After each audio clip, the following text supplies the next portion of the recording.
Every promise has a price. Every debt demands a witness. And every house that remembers eventually collects.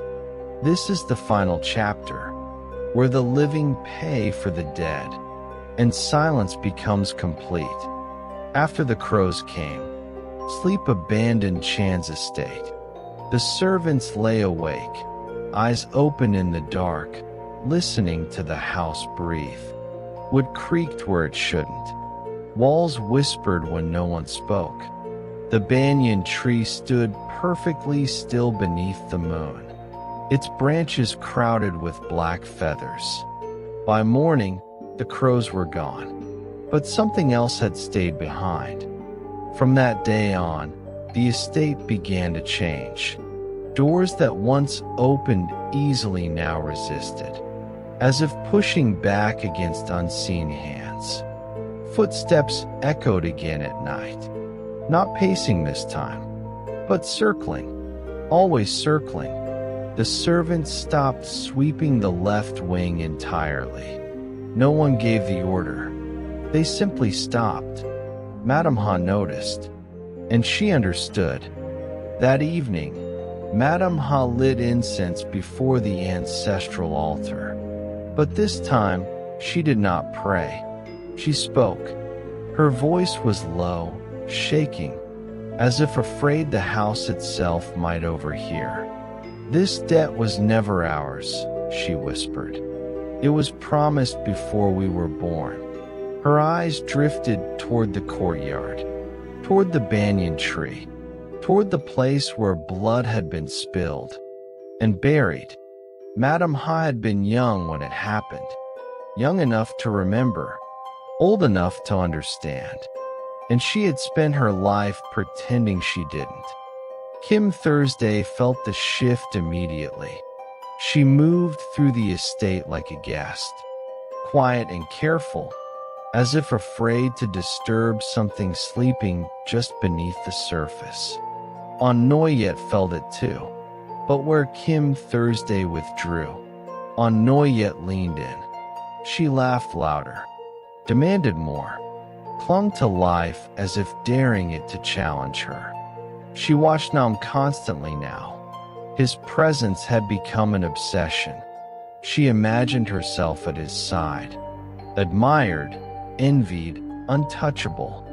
Kim Thursday avoided him, not because she didn't feel anything, but because she did, and fear had begun to coil around that feeling.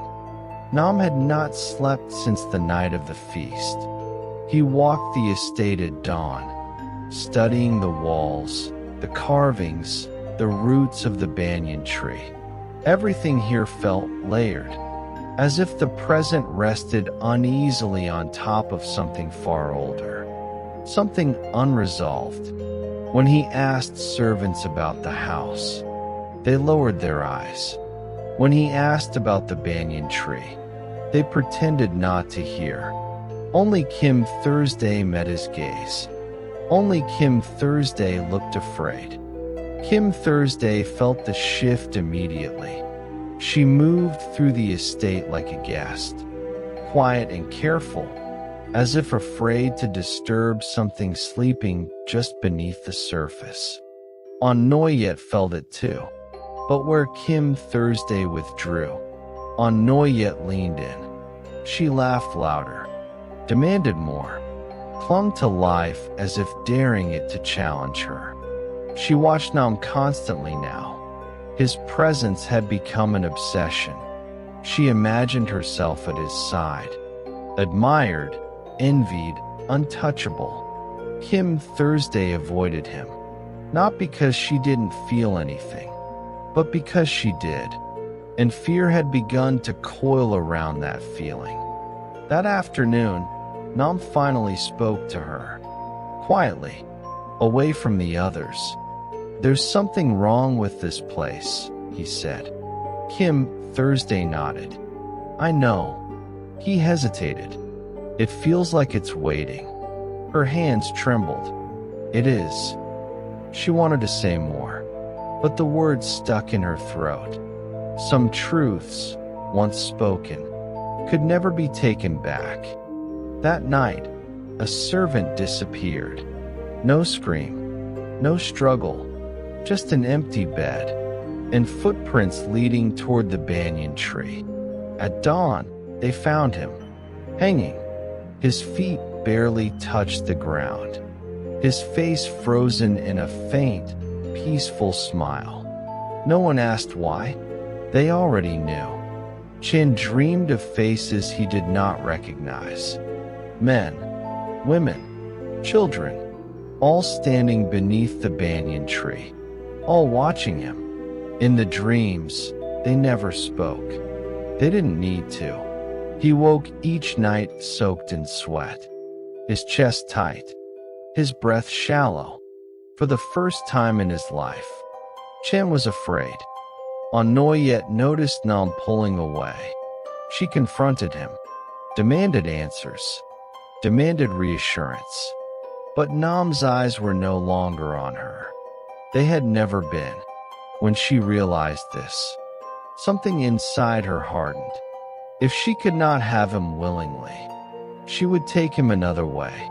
That night, she went to the banyan tree. Alone. Madame Ha felt at the moment Noyet stepped outside. She ran. Too late. Noyet stood beneath the banyan tree, hands trembling, voice shaking. She promised. Youth, beauty, devotion, anything. The tree did not answer, but the ground beneath her feet shifted, roots tightened, and the air grew heavy. The bargain had already been made, long ago. By morning, Noyet was gone. They found her at the base of the banyan tree, unmarked, unwounded, but empty. Her eyes stared upward, reflecting branches that twisted like veins. Madame Ha closed them gently and began to cry. Chan stood before the tree at dusk, alone. For the first time, he spoke the truth aloud. I paid, he said. I gave what was promised. The wind stirred, leaves rustled, and for a moment, he thought he heard laughter, not mocking, satisfied. That night, the house claimed him. Chan was found in his bed, eyes wide, mouth open in a silent scream, hands pressed into the mattress beside him, as if something had been holding him down. No marks, no wounds, just terror, pure, final. Years later, villagers would say the estate was cursed, that no one should live there. They were wrong. The house did not curse. It remembered. It waited. And when the time came, it collected. Years later, villagers would say the estate was cursed, that no one should live there. They were wrong. The house did not curse. It remembered. It waited. And when the time came, it collected. They say the estate is cursed, but curses can be broken. This was not a curse. It was a memory, a house that remembered a promise and waited patiently until the debt was paid in full. If you enjoyed this story, subscribe for more slow burn horror tales. And remember, some houses are never empty, even when no one lives inside them.